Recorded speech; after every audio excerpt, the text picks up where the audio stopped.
En estos días nosotros hemos estado hablando sobre evidencias cristianas o maneras en las cuales que realmente podremos saber que Dios existe, que Dios es una realidad, que toda esta cosa que estamos hablando no es solamente sueños o imaginación o un asunto religioso. Y me regocijo que, como dije el otro día, el cristianismo no se basa sobre la fe, sino se basa sobre hechos. Y San Pablo escribió a los Corintios, dijo que si Cristo realmente no resucitó de los muertos, el hecho de la resurrección de Jesús, tu fe es en vano. Entonces, aún la fe, si no está basada sobre hechos, está en vano. Pero gracias a Dios que hay hechos y vamos a seguir mirando a otras áreas. Usted recuerde que en hacer el método científico decidimos que tuvimos que investigar ciertas áreas de la vida. Ya hablamos sobre esta persona, Cristo Jesús, tratando de ver si esto nos revelaría la autenticidad de la existencia de Dios o no. También echamos un vistazo al hombre. Y hoy día nosotros queremos mirar a otra área. Me da pena dedicar una sola hora a esta charla cuando una charla así merece a lo menos 5, 6, 10 horas tal vez. Pero a lo menos vamos a tocar el tema. Hoy vamos a mirar al asunto de un libro que reclama ser la palabra de Dios. Nosotros, por ser científicos, digamos, investigadores objetivos, no lo aceptemos como la palabra de Dios, solamente miremoslo para ver si acaso fuera. Vamos a entrar con objetividad en la investigación y vamos a ver si hay evidencias para reforzar la credibilidad de este libro, o si fuera, como algunos dicen, un libro de fábulas y de mitos.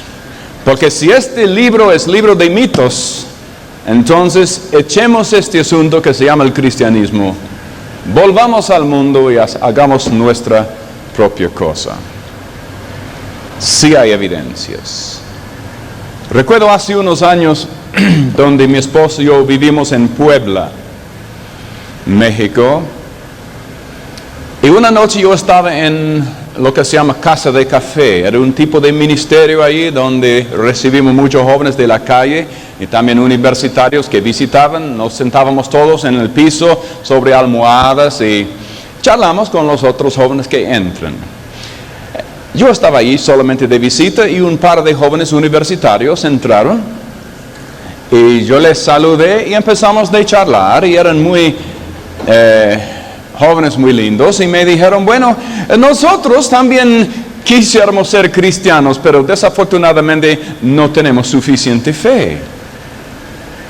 Y yo les miré y luego yo capté lo que ellos querían decir en cuanto a fe, que para ellos fe era una especie de tontería o de misticismo, o que alguien fuera tan tonto de creer una cosa que no es. Como una vez la maestra de escuela dominical preguntó al niño en su clase y dijo, Juanito, dame una definición de fe. ¿Qué es la fe? Y Juanitito rascaba la cabeza un momento y luego dijo, bueno señora, me parece que la fe es creer una cosa que uno bien sabe no lo es. ¿Cierto? Y esto es lo que muchos han pensado: para tener fe en Dios, uno tiene que llegar a ser tan tonto que está dispuesto a creer una mentira. Esto no es fe bíblica. La fe bíblica quiere decir una fe que se basa sobre hechos, sobre algo concreto, verdadero. Y si tu fe, mi amigo, no está basada sobre algo concreto y verdadero, es una fe mal puesta y te llevará a la frustración y condenación. Entonces estos jóvenes, allí en Puebla, México, como sentábamos ahí en el piso y empezamos a charlar un poco, ellos me dijeron, bueno, nosotros quisiéramos creer en Dios, pero solamente nos falta la fe. Y yo le dije, espere, ¿Tú me quieres decir que quisieras creer en Cristo si solamente tuvieras los datos, los hechos necesarios, concretos en los cuales creer? Sí, decían. Ay, mis amiguitos, entonces, ¿tiene 10 minutos? ¿Tiene 15 minutos? Vamos a sentarnos y vamos a charlar. Y yo empezaba a enseñarles que en el cristianismo los datos, los hechos abundan. Hay toneladas de evidencia que este libro es la palabra de Dios, que Jesucristo es el Hijo de Dios, que Dios sí existe, que el hombre sin Dios, la vida misma se frustra y se echa a perder. Entramos en tantas áreas y charlamos una charla amistosa unos 20 minutos, me agradecieron, se fueron. Y el joven que era el jefe de ese ministerio ahí en Puebla me contó que 3 días después de esto, regresaron los 2 jóvenes universitarios y ambos se entregaron sus vidas y sus corazones a Jesucristo. Gracias a Dios, amigo, hay razón por qué creemos lo que creemos. Hay razón. Hay hechos concretos. Ahora, hoy en esta charla, nosotros vamos a tomar un vistazo tan pequeño, casi me da pena, a este libro, para ver si este libro, la Santa Biblia, es la palabra de Dios o si es libro de hombres. Si es de Dios, de hechos, o si es de fábulas. Y vamos apenas rascar la superficie un poco. Entonces, quédense con nosotros. Yo creo que antes de hacer esto, conviene orar, pedir la ayuda de Dios, que Él me dé sus palabras para explicar esta cosa en tan cortas palabras a usted. Vamos a orar. Padre, muchas gracias que podemos estar aquí hoy. Gracias, Padre, que no nos llamaste a creer en cosas por las cuales no habían evidencias. Al contrario, Padre, tú pusiste evidencias en todo segmento de la vida, en toda área de la vida. Hay evidencias que Cristo es el Señor, que el Evangelio es el único camino a los cielos, que la Biblia es la palabra de Dios. Ahora, Padre, ayúdanos una vez más. Permítenos lograr estos 60 minutos, Señor, para tocar las áreas más vitales. Gracias por tu ayuda. Recibo una unción doble de tu Espíritu Santo. Y gracias, Padre, los que están mirando esto por televisión, háblalos a ellos igualmente como nos hablas a nosotros hoy. En el nombre de Cristo. Amén. Muy bien. Bueno, la Biblia, ¿es o no es la palabra de Dios? ¿Es libro de fábulas o es libro de Dios? Es interesante que todos los otros libros que se escriben en el mundo, dentro de unos pocos años, a veces dentro de unos pocos días, esos libros se ponen viejos. Puede escribir un libro sobre la química y a veces después de hacer unos pocos descubrimientos más, ese libro se hace viejo. Tienen que volver a escribirlo. Hay algunos libros, al escribirlos, apenas se seca la tinta. Ay, pero no, porque ya descubrimos otra cosa, tiene que echar esto y reescribirlo. Pero ¿qué te parece? Esta Biblia fue escrita hace tantos años, pero sigue siendo la palabra de Dios, sigue siendo dando la receta precisa por la necesidad del hombre, en su vida diaria, en su vida aún por toda la eternidad. Qué interesante.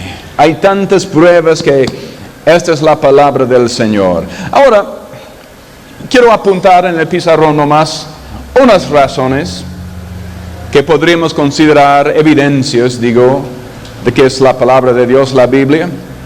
Primero, observamos esto, que la Biblia misma reclama inspiración.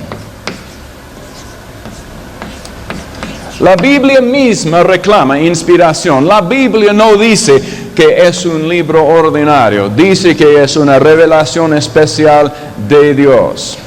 Vamos a leer un par de escrituras. Primero, en 2 de Timoteo, capítulo 3, versículo 15 en adelante. 2 de Timoteo 3:15. Y que desde la niñez has sabido las sagradas escrituras, las cuales te pueden hacer sabio para la salvación por la fe que es en Cristo Jesús. Toda la escritura, toda de ella, es inspirada por Dios y útil para enseñar, para redarguir, para corregir, para instruir en justicia, a fin de que el hombre de Dios sea perfecto, enteramente preparado para toda buena obra. Entonces aquí el apóstol Pablo a Timoteo dice que este libro, todo de él es inspirado por Dios y es para nuestro bien. Leamos también 2 de Pedro. 2 de Pedro capítulo 1,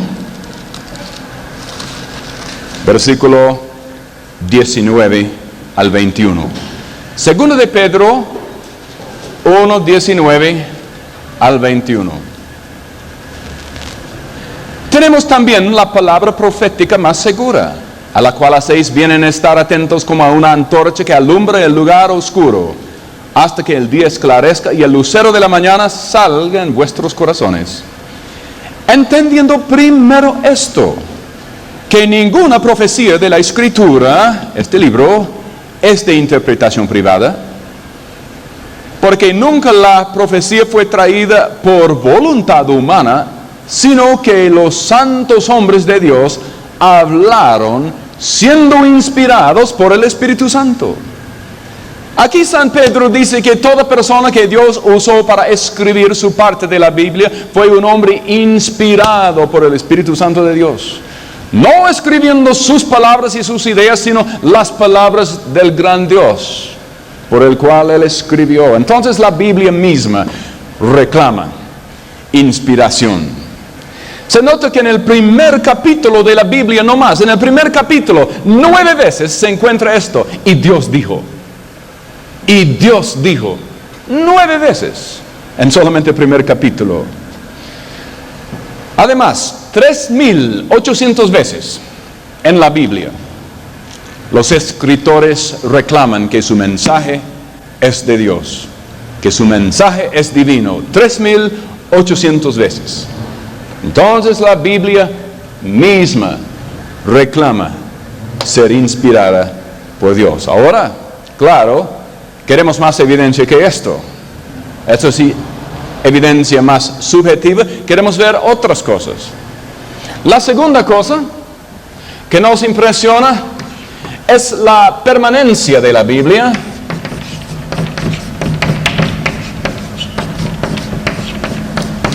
O la sobrevivencia de ella.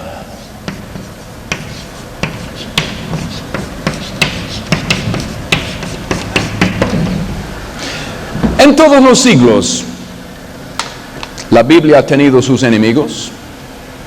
Hay hombres que odian la Biblia. No porque la Biblia es un libro malo, sino porque la Biblia es un libro bueno. Porque la Biblia les redarguye de sus malas obras, y de su egoísmo, y de su vicio, y de su codicia. Por eso muchos hombres odian la Biblia. A pesar de sus tantos enemigos que la Biblia ha tenido en las épocas, y que nos dicen cada siglo, han habido hombres asesinados por ser dueño de este libro. A pesar de la persecución contra este libro, en la historia han habido muchos, pero muchos casos de esto. A veces un líder religioso de un pueblo llega y junta a la gente y dice que este es el libro del diablo. Entonces entran allá, agarran a los cristianos, sacan las Biblias, queman las Biblias y hasta a veces mata a la gente que son dueños de ellas. A pesar de esto, este libro ha sobrevivido hasta el día de hoy. Y los expertos nos dicen que todos los años este libro, la Santa Biblia, es el libro más vendido en todo el mundo, todos los años.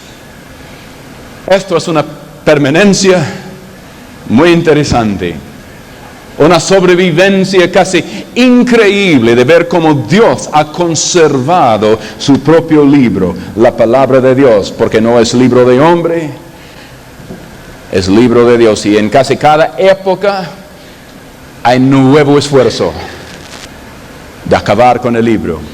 pero el libro sigue siendo el libro más vendido cada año en todo el mundo.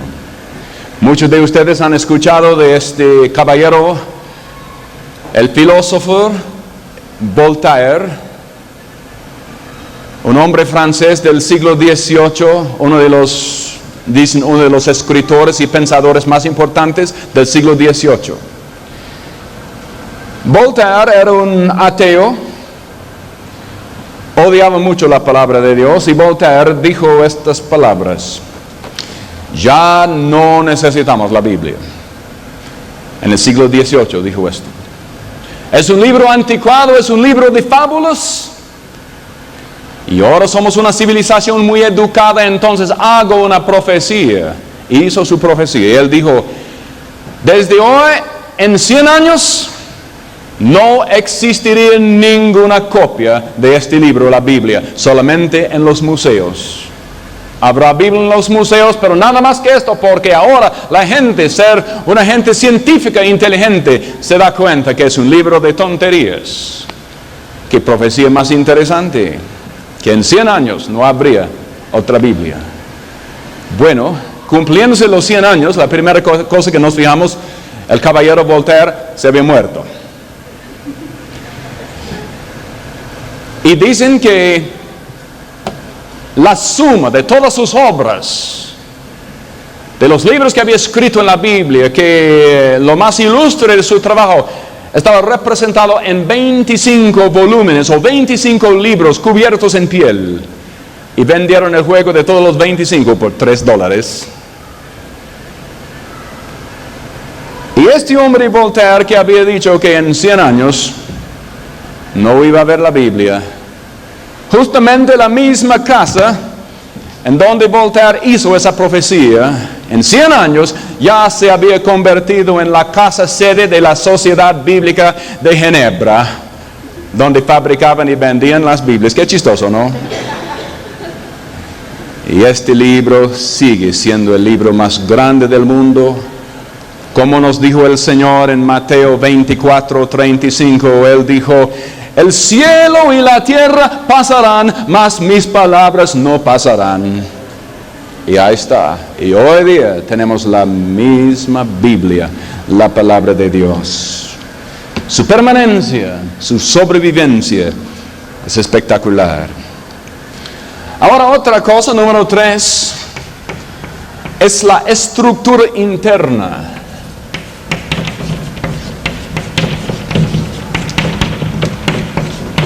La estructura interna de la Biblia. Es decir, la forma que la Biblia está escrita, que está armada. Ahora ustedes se fijan, apenas estamos tocando estos temas. Si cualquiera de estos temas le interesa, usted puede conseguir libros enteros sobre cualquiera de estos puntos. Hoy apenas estamos tocando la superficie. Porque cuando salimos para predicar esta palabra, como salimos ayer a las calles aquí en Aguascalientes, queremos entender la certeza de lo que estamos diciendo. Por eso estamos apenas tocando estas áreas. Bueno, la Biblia es un libro de 66 libros, dividido en lo que se llama el Antiguo Testamento y el Nuevo.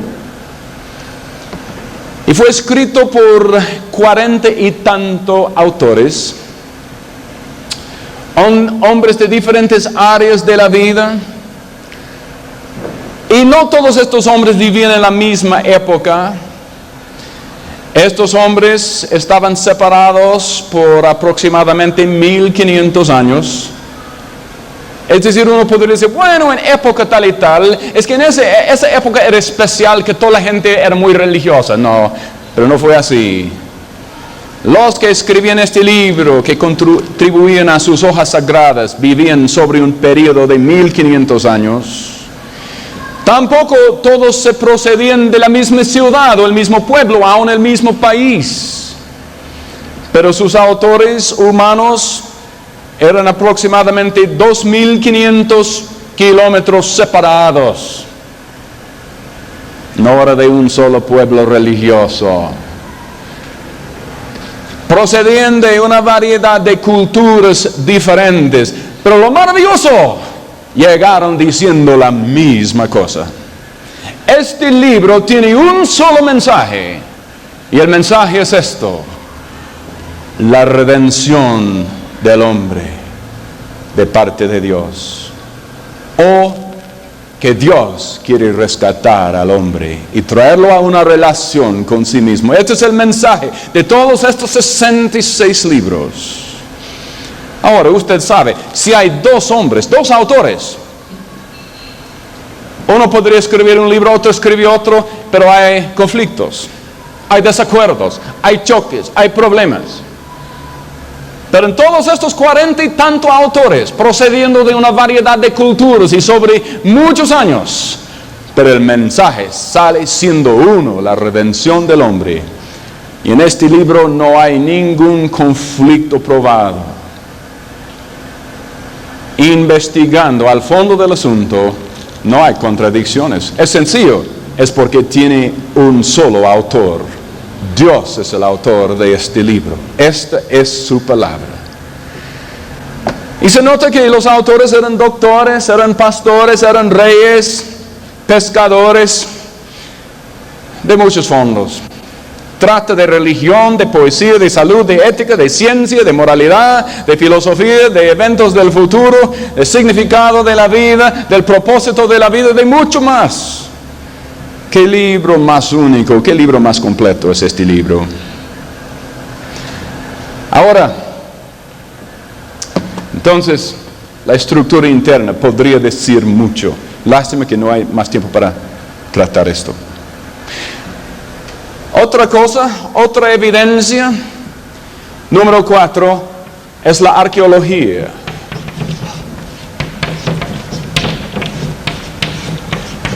La arqueología.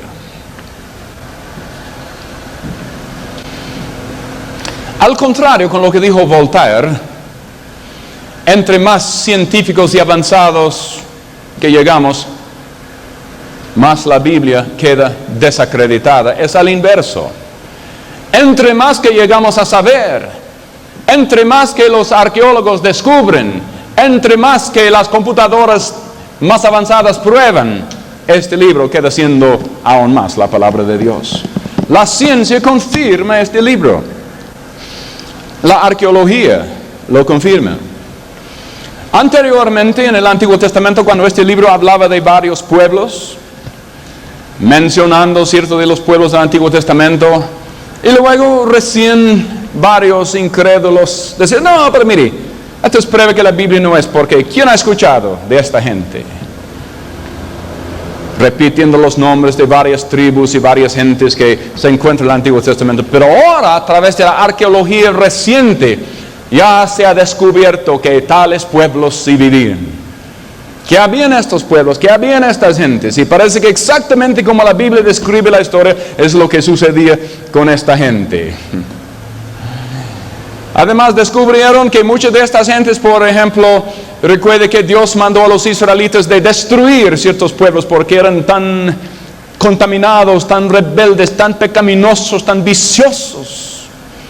Es como una manzana podrida en un barril de manzanas buenas. ¿Qué pasa con las manzanas buenas? Se pudren también, ¿no? Y en los casos cuando Dios mandó a los israelitas ir y ataque a esta ciudad, acábela. Y algunos dicen: ay, pues qué bruto, qué terrible, qué horrible, qué cruel es Dios, si Dios escribió este libro. No, pero era para bien de la sociedad, por la razón de las manzanas. Un pueblo así, para seguir propagando su vicio y lo feo. Esto no es para el bien de la civilización. Y ahora en la arqueología han descubierto que, por ejemplo, pueblos como Jericó, en esa gran ciudad de Jericó donde Dios mandó a Israel, Israel atacó a Jericó, deshizo toda la ciudad, mató a todos. Que en ese pueblo no solamente la arqueología descubrió los muros, los famosos muros que se cayeron. Recuerde cuando los israelitas marcharon alrededor 7 veces, descubrieron esto. Hasta parece que descubrieron las fallas en el terreno debajo de los muros que Dios usó para hacerlos caer en el momento preciso. Muchas cosas. Pero la arqueología descubrió también que pueblos tal como Jericó, y especialmente Jericó, que toda persona viviente en Jericó tenía enfermedades venéreas. Enfermedades por el desenfreno sexual.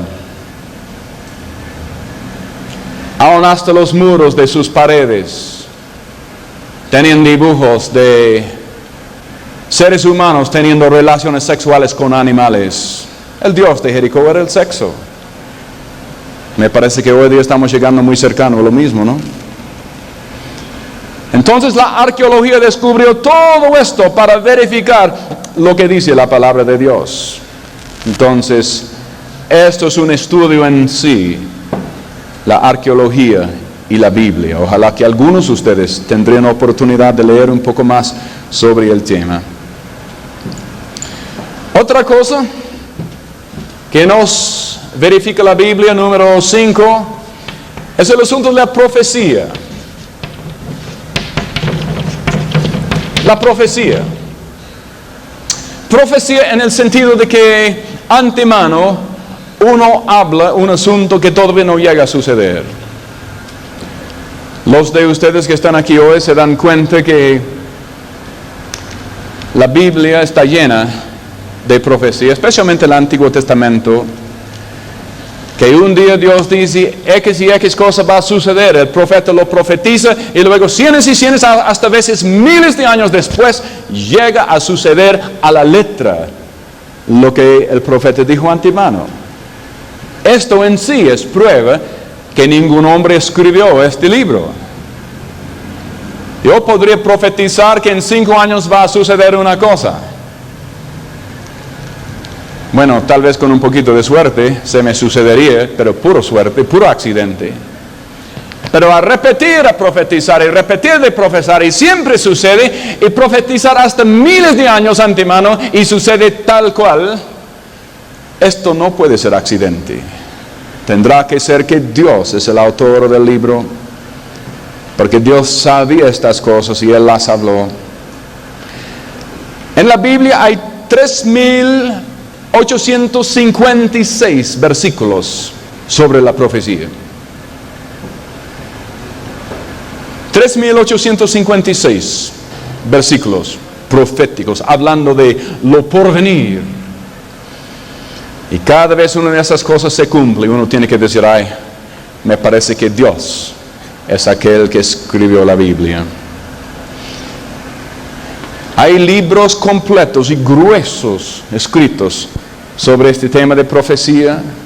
Es muy interesante. Yo creo que cuando estaba en el seminario tuvimos un curso total, un curso entero sobre solamente profecía. Y ahí aprendimos de ciudades enteras que Dios mandó al profeta para decir, esta ciudad se va a caer y se les va a pasar tal y tal y tal y tal. Y resulta hasta el pelo lo que se profetizó. Increíble, increíble. No vamos a entrar en todo eso, es solamente si usted tiene interés, búsquese en una librería cristiana, un libro sobre la profecía y usted puede leer por sí mismo. Además, en la profecía aún profecías sobre la muerte de Jesús. Usted recuerde que la Biblia profetiza que un día iba a venir un Mesías, un Salvador de los cielos, y Él iba a morir por el pueblo. Hay muchas profecías sobre la venida de un Mesías. La primera empieza en sombra, en forma sombra, en Génesis 3:15, y luego desde allá en adelante muchas profecías sobre la venida de un Mesías. Es el tema central, que a pesar de la rebeldía del hombre, pero un día Dios mandará un Salvador, y nosotros sabemos cuál fue ese Salvador, el Salvador Jesucristo. Y de veras, tal como Dios profetizó últimamente, ya hace casi 2000 años, Cristo vino para salvar al mundo. Pero nótese, cuando Cristo se murió en la cruz, en el instante que Él se murió en la cruz, los expertos dicen, en ese momento su muerte cumplió 300 de estas profecías sobre su muerte.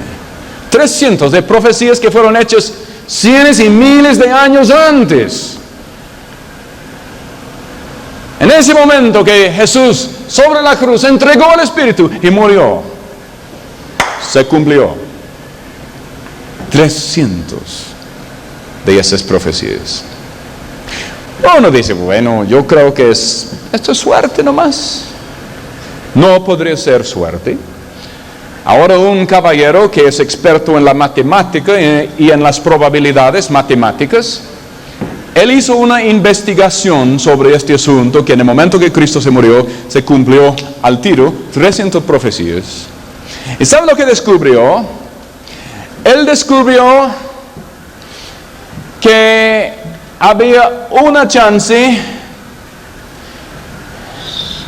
en una cifra de este tamaño,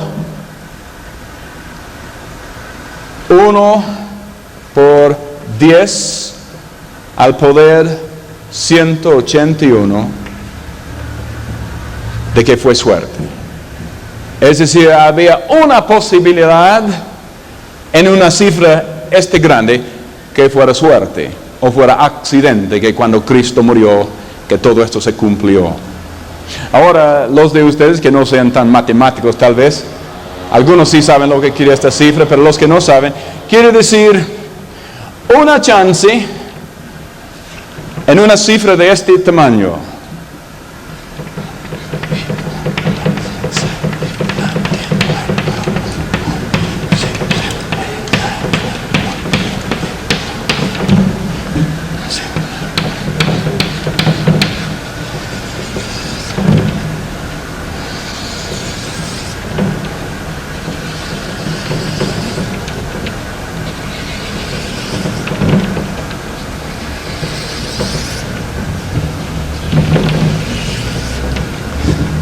Hasta acá.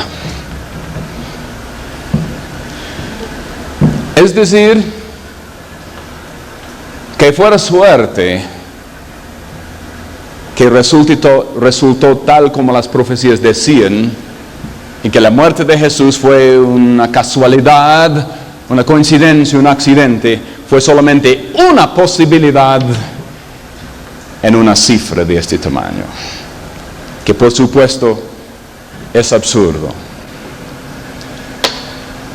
En otras palabras, para que la Escritura dijera antemano una forma tan precisa de Jesús, de tal procedencia, de tal identidad, de tal papel, de tal imagen, viniera y se muriera en tal forma y resultar exactamente como se profetizó, la única solución factible era esto: Dios lo había planeado y Dios lo llevó a cabo, y esto en sí prueba que Dios sí existe y que Dios es autor de este querido libro. ¿Me explico? Muy bien. Entonces la profecía es muy interesante. Ojalá algunos de ustedes jóvenes un día se compren libros y lean un poco más sobre este tema. Otra evidencia que la Biblia es la palabra de Dios, número 6, es su efecto sobre la sociedad. Tenemos muchos sociólogos hoy. Seguramente algunos son muy buenos y muy sinceros. Me ha dado pena encontrar también algunos de otro índole. Pero el libro sociólogo verdadero es esto. Porque este libro es el único que pone las pautas necesarias para que el hombre viva en paz con su prójimo. Aunque yo pusiera ciertas leyes en el mundo para que el hombre viva en paz, pero si yo no cambio el problema raíz, y el problema raíz es el corazón egoísta del hombre, si yo no cambio eso, no he resuelto nada.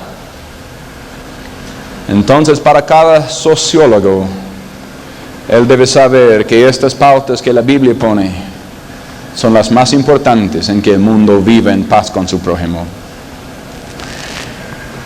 Entonces, vamos a hablar sobre su... Bueno, no tengo borrador. Se cayó.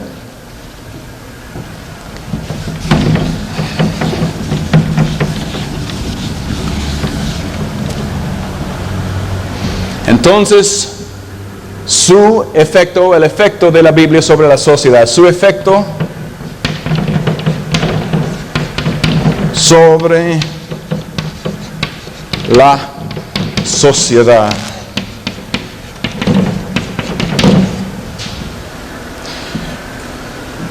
Es decir, si esta Biblia tendría un efecto sano sobre la sociedad, yo tendría tendencia de creer, bueno, me parece que es posible que Dios la escribió.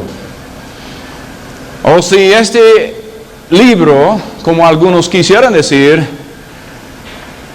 causa a la sociedad fracasar, bueno, yo diría, entonces me parece que Dios no nos daría ningún libro que es para el mal de nosotros, entonces capaz que no haya Dios.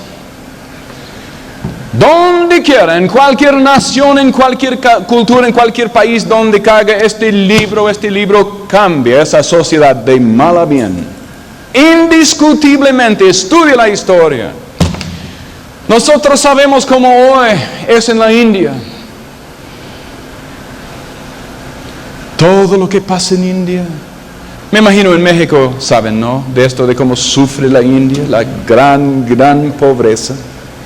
Toda su idolatría, todos sus sistemas de clases. Si naces en esta clase no puedes comunicar con una clase arriba, tú quédate en tu clase. Si el hombre nace pobre, ignorante, entonces no hay manera de superarse.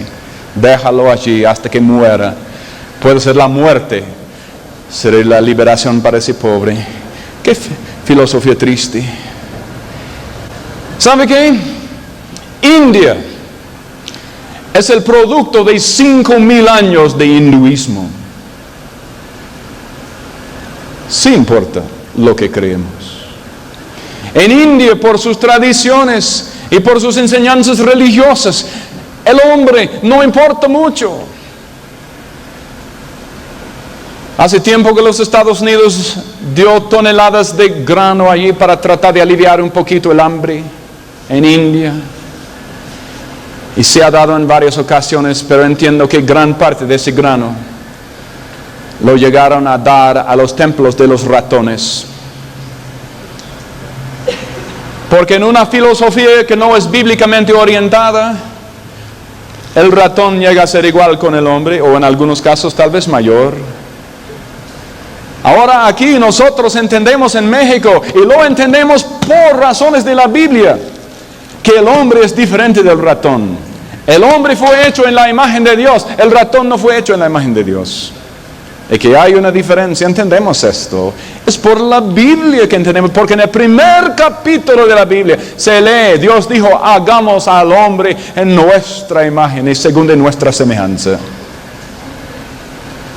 Pero los países que no tienen esta palabra, mira dónde están, cómo están hoy.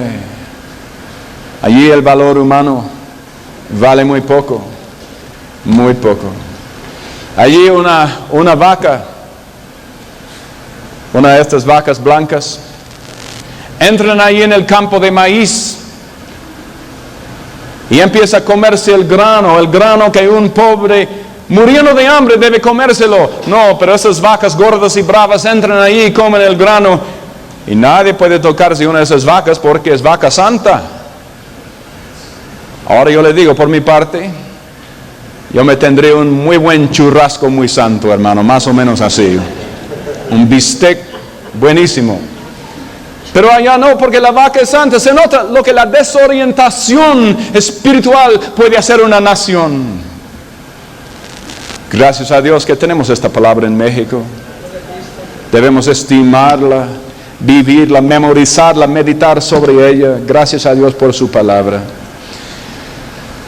Hace tiempo había un misionero, su trabajo era llegar en su barco de isla en isla predicando el evangelio. Siempre lo mismo en las islas, encontraba a los nativos sin ropa, andando bravos, malos, locos, desorientados, matándose, enfermedades que vienen y matan millares de ellos, sin educación, sin dinero, cada hombre con 3 o 4 mujeres. Un día este mismo misionero llegó a una isla y allí encontró que la isla estaba totalmente distinta. Cada hombre tenía su propia mujer, Los hombres trabajaban, llevaban algo de ropa, estaban un poquito educados, se trataban en una forma muy sana y él dijo, ¿qué pasa? ¿Cómo es que esta isla es distinta de todas las demás? Descubrió que hacía 100 años alguien había llegado ahí, había dejado una sola copia de la Biblia, les había enseñado más o menos de cómo leerla y por la Biblia cambió toda la sociedad. Haga usted investigación sobre lo que yo les digo y llegarán a saber, es cierto, que esta es la palabra del Señor. Este libro es el único libro que solucionaría los problemas sociológicos en nuestro mundo de hoy. Esto en sí es prueba que es la palabra de Dios. Es prueba que Dios la escribió. En inglés tenemos un dicho que más o menos dice así: la prueba del flan está en el comer. ¿Cierto? La prueba del flan, que si es buen flan o que es mal, está en el comer de este flan. La prueba de que este libro es o no es la palabra de Dios está en el fruto que vemos realizado en la sociedad. Tiene gran efecto sobre la sociedad este libro. Donde quiera que este libro es predicado se nota que hay un valor muy alto sobre la vida humana, que el hombre vale algo. Porque entendemos, fue hecho en la imagen de Dios. Los países que no tienen este libro o lo tienen apenas, el hombre vale muy, muy, muy poco. Y la mujer vale menos todavía. En un país que no tiene este libro, por favor, querida hermana, usted allí sería muy, muy, muy poquito más que solamente una sirvienta de casa y una concubina. Pero gracias a Dios por la palabra de Dios, que este libro ha dignificado el estado de la mujer, porque entendemos que la mujer también fue hecha en la imagen de Dios. La mujer también tiene valor eterno. La mujer no es un animal. Entonces, ustedes en México deben su estado, en parte, a este libro.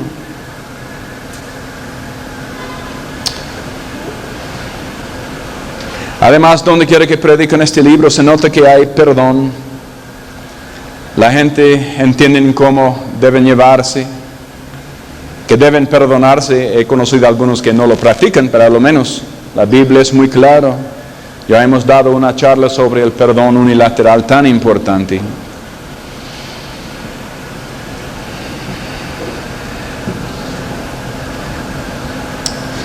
Hace tiempo, en Inglaterra, había un ateo. Y él escribió una carta a un predicador de Inglaterra y le desafió a un debate público. Este ateo se llamaba Carlos Bradlaugh. Y él escribió una carta a este pastor y le desafió. Y dijo: pastor fulano, yo le desafío que usted y yo, públicamente delante de toda la gente, vayamos a debatir este libro, que si es de Dios o no, y debatir el cristianismo, si es una tontería o si no es. Firmó su carta y la mandó. Y este pastor reverendo Carlos Hugo Price, recibió la carta, la miraba un rato. Me imagino que oraba después de recibirla. Señor, ¿qué debo hacer? Ese hombre es bravo. El hombre quiere desacreditar tu nombre. Y por fin, este pastor, señor Price, volvió a escribir una carta respuesta a este ateo Carlos Bradlaugh. Y le dijo: pues, estimado señor Bradlaugh, usted y yo sabemos que a través de la gimnasia verbal, que el juego de palabras, a veces uno puede torcer el pensar de uno o levantar ciertas emociones para emocionalmente convencer. Pero en cuanto al debate al cual tú me desafías, yo creo que esto no es la forma correcta. Pero estimado señor Bradlaugh, si tú aceptarías, yo creo que mucho mejor hagamos el asunto así. Vamos a hacer el asunto todavía público. Si quiere ponerlo en todos los periódicos, tal y tal día reuniremos en tal cual salón y allí vamos a debatir la existencia de Dios. Pero en esta forma, que usted, querido señor Bradlaugh, traiga con usted 100 personas ateos, requete ateos si quiere, y que ellos vengan para hablar sobre las glorias del ateísmo, cómo el ateísmo les ha cambiado sus vidas, cómo por no creer en Dios son tan transformados, por creer en el materialismo. Y yo me traigo 100 personas cristianas que han sido convertidos a Cristo y por la Biblia sus vidas han sido cambiadas. Y vamos a ver la diferencia. O si acaso, señor Bradlaugh, usted no podría encontrarse los 100 ateos que pueden hablar así, acepto que traiga 50, pero que sean realmente ateos, que allí con el rostro resplandeciente hablen de cómo el ateísmo les ha cambiado la vida, les ha liberado de sus problemas. Ahora, señor Bradlaugh, si acaso no fueran los 50, yo aún aceptaría 20. Pero que sean ateos muy sinceros, que hablen de las glorias del ateísmo. Pero si por alguna razón muy extraña no encuentres los 20, aceptaré 10. Estimado señor Carlos Bradlaugh, si acaso no encuentres los 10, aún yo acepto que traigas uno. Un ateo con rostro resplandeciente que testifique de cómo el ateísmo ha solucionado sus problemas, ha liberado su vida. Y yo traigo un cristiano para decir lo mismo. Firmó la carta, la mandó. Como una semana después él recibió una respuesta del ateo Carlos Bradlaugh y canceló el debate. La prueba del flan está en el comer. Este libro y su contenido es la única cosa que puede liberar al hombre de sus cárceles del egoísmo y de vicio, y de odio y malicia. Es un hecho probado por los siglos. Entonces, su efecto sobre la sociedad es muy clave. Y luego, por último, número 7, solamente quiero mencionar la ciencia. La ciencia. Yo puedo recordar por mucho tiempo que algunos han tenido la idea rara que la ciencia y la Biblia están en gran conflicto. ¿Qué chiste es esto? Es imposible porque Dios es autor de ambos. Dios es autor de la ciencia y también autor de la Biblia. Como muchos de ustedes saben, yo trabajaba en el programa científico espacial por 5 años. Y yo recuerdo una tarde, yo había salido con unos jóvenes como salimos ayer, pero a un barrio muy pobre en los Estados Unidos y allí andando de chocita en chocita y hablando de las almas de Jesús y repartiendo folletos, y en un momento dado frente a nosotros aparecieron 2 borrachitos, uno más borracho que el otro. Y yo me acerqué a él y yo le presenté un folleto del Evangelio y él me miraba y luego miraba el folleto, se daba cuenta que hablaba de Dios. Entonces él dijo: pero ¿no sabe usted que ya la ciencia ha probado que no hay Dios? Y chistosamente en ese momento yo estaba empleado en el programa científico de los Estados Unidos. Y me daba cuenta, no había ninguna evidencia en la ciencia que este libro no es la palabra de Dios. Al contrario, la ciencia confirma este libro cada día más. Ahora, este libro nos da absolutos. Por ejemplo, en el pensar oriental, el pensar de ellos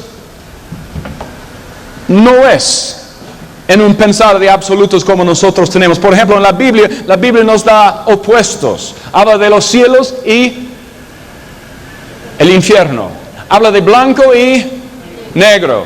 Habla de vida y muerte. Habla de bien y mal. Es decir, enseña que hay absolutos. En el pensar oriental es otra forma de pensar. Nosotros diríamos, bueno, hay este pensamiento y está en conflicto con este pensamiento, y los dos no pueden ser ciertos. Pero el orientalismo dice, no, usted no está mirando bien la cosa. Es que estas dos flechas vienen, pero luego después se juntan y hacen un tercer pensamiento. Puede decir, esta tiza es blanca, así es blanca. Pero ahora también es negra. Negra, pero me dijiste blanca, sí. Pero ahora dice negra, sí, también es negra. Si pensáramos esto, sería imposible poner un hombre sobre la superficie de la luna. Con esa filosofía no puede diseñar ninguna grabadora de cassette. No puede diseñar ningún carro. Todas estas cosas son diseñadas sobre la base de absolutos, leyes, matemática. Y es un hecho probado que en todas las naciones que han progresado científicamente es porque han tenido la Biblia. La única excepción es Japón. Al final de la guerra con Japón, pidieron que enviáramos misioneros, fallamos, no enviamos misioneros, pero a lo menos los enviamos nuestros técnicos.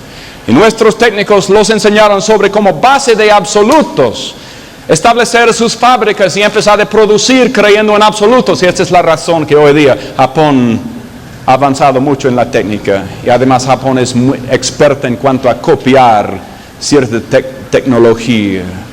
Pero todas las naciones que progresan científicamente son naciones que tienen este libro. Es porque este libro nos da los absolutos. Y los grandes científicos, muchos de los grandes científicos han sido cristianos. Y en mi casa en Colombia yo tengo un libro completo de nombre tras nombre tras nombre de los grandes científicos que eran creyentes firmemente en la palabra de Dios. Este gran alemán, Wernher von Braun, uno de los principales en desarrollar el cohete o como la cápsula, los rockets, uno de los primeros misiles. Un gran creyente en Dios, un gran cristiano en su vida personal. Bueno, este Cristóbal Colón, antes de navegar, usted recuerda que muchos decían, ay, pero cuidado porque el mundo, vas a llegar a la orilla y te vas a caer. Pensaban que el mundo era plano. Ustedes recuerdan, no hace tantos años que pensaban esto, pero mire, en Isaías capítulo 40, la Biblia sabía que no lo era. Isaías 40 y versículo 21 y 22. Isaías 40, 21 y 22. ¿No sabéis? ¿No habéis oído? ¿Nunca os lo han dicho desde el principio? ¿No habéis sido enseñados desde que la tierra se fundó? Él está sentado sobre el círculo de la tierra. El círculo de la tierra. Aún en aquel entonces parece que se entendía la configuración geométrica de la tierra, que no era plano, era círculo. Pero ningún hombre entendía eso en aquella época. Dios sí lo entendía. Hay muchas cosas parecidas, aunque como, por ejemplo, una filosofía era que el mundo está de cómo se cuelga en el espacio. Bueno, dice el mundo está, una de las tradiciones religiosas, el mundo está sentado sobre las espaldas de 3 elefantes. Y esos 3 elefantes paran sobre la espalda de una tortuga, pobre tortuga. Se creía cosas así, pero mire, allí hace tanto tiempo, en Job 26, versículo 7, Job 26, 7, y decimos, nos damos cuenta que había otro entendimiento. Job 26, 7. Él extiende el norte sobre vacío, cuelga la tierra sobre nada. Cuelga la tierra sobre nada. La idea de que el mundo está suspendido en el espacio exterior, sin elefantes y sin tortugas. Qué interesante. No hay conflicto entre este libro y la palabra de Dios. Este libro siendo la palabra de Dios y la ciencia, porque Dios es autor de la ciencia y autor de este libro. Había muchas otras cosas. Hay buenos libros que también puede leer sobre esto. Para concluir, esto es un artículo que salió en el periódico. Voy a tratar de sintetizártelo. Dice que en Greenbelt, Indiana, teníamos en los Estados Unidos un gran centro de computadoras. El trabajo de estas computadoras era para revisar adelante y revisar atrás para ver cuáles artículos y cuáles cuerpos andan girando en órbita alrededor del mundo. Porque ahora hemos tirado otras cosas arriba que están en órbita, a veces basura que está en órbita. El problema es que si gastamos millones y millones de dólares para poner otro cohete en órbita y tiene choque con lo que está allí, entonces millones de dólares perdidos. Entonces, antes de despachar un cohete en órbita, primero en este centro en Greenbelt, Indiana, las computadoras corren adelante y corren atrás para ver si en algún día el cohete que mandamos, la cápsula que mandamos, si va a tener choque con otra cosa ahí arriba. Aún en 100 años, si va a tener choque, entonces hay que darle otra órbita para evitar ese choque. Bueno, un día estaban revisando todo esto con sus computadoras y de repente las computadoras pararon. Encendieron una luz roja, que quiere decir que había error en la programación o error en la materia. Llamaron los técnicos de IBM, revisaron las computadoras. No, las computadoras están bien. Y parece que lo que las computadoras decían, que en revisar el tiempo pasado, descubrieron que faltaba un día. Y los científicos decían, bueno, esto es una tontería, seguro, ¿cómo puede faltar un día? Pero parece que las computadoras decían esto. Llamaron todos los científicos tan con sus 1000 doctorados y no sé qué, tan inteligentes y nadie tiene la respuesta. Por fin uno de ellos decía, bueno, mire, yo recuerdo que cuando yo era niño asistí a la iglesia, a la escuela dominical, me hablaron allí sobre un caso en la Biblia que un día Josué causó parar el sol por un día, casi un día. Y la gente se reía, pero el problema no tenía otra respuesta. Entonces tenían que mandar a traer una Biblia por ahí, porque seguramente ninguno de esos tipos la tenía. Abriendo la Biblia, buscando Josué capítulo 10, resulta que exactamente así que mandó parar, y la Biblia dice el sol casi un día. Ahora estas palabras chiquitas, casi, son muy importantes. Revisaron este periodo y parece que la pérdida total en el tiempo antiguo era 24 horas, pero inspeccionando el tiempo de Josué, parece que había perdido 23 horas con 20 minutos. Es decir, ese periodo de Josué de parar el sol casi un día era 23 horas con 20 minutos. Y decía, bueno, ¿ves? Todavía. No, dijo, pero espere, todavía nos falta 40 minutos, ¿verdad? Sí. Bueno, también me parece que cuando yo era niño en la escuela dominical hablaron de otro caso. Y el caso estaba en 2 de Reyes, capítulo 20. Cuando Ezequías estaba para morir, rogó a Dios y Dios dijo, bueno, te voy a agregar 15 años más. Y Ezequías dijo, bueno, Señor, ¿me darás un señal? Y Dios dijo, bueno, ¿qué señal quieres? ¿Que yo adelante el sol 10 grados? Y Ezequías dijo, no, es cosa fácil que el sol se adelante 10 grados, porque en aquellos tiempos tenían relojes del sol, ¿no? Y él dijo, mejor que el reloj del sol atrase 10 grados. Y Dios dijo, muy bien. Y la sombra se atrasó 10 grados, y 10 grados es exactamente los 40 minutos perdidos. Ahora qué interesante que Dios tuvo que agarrar a esos maravillosos científicos, agarrarles por el pescuezo, meter sus narices en su palabra para decir, yo todavía soy Dios y esta es mi palabra. Cielos y tierra pasarán, mis palabras nunca pasarán. Y hoy día ustedes que están aquí y los que miren por video, esta es la palabra del Señor. Léela, memorízala, reflexiona sobre ella, vívela y háblela a los demás. Vamos a orar.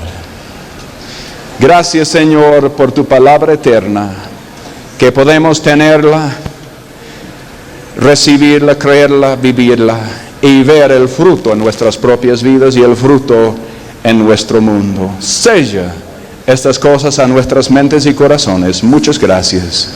En el nombre de Cristo oramos. Amén. Amén.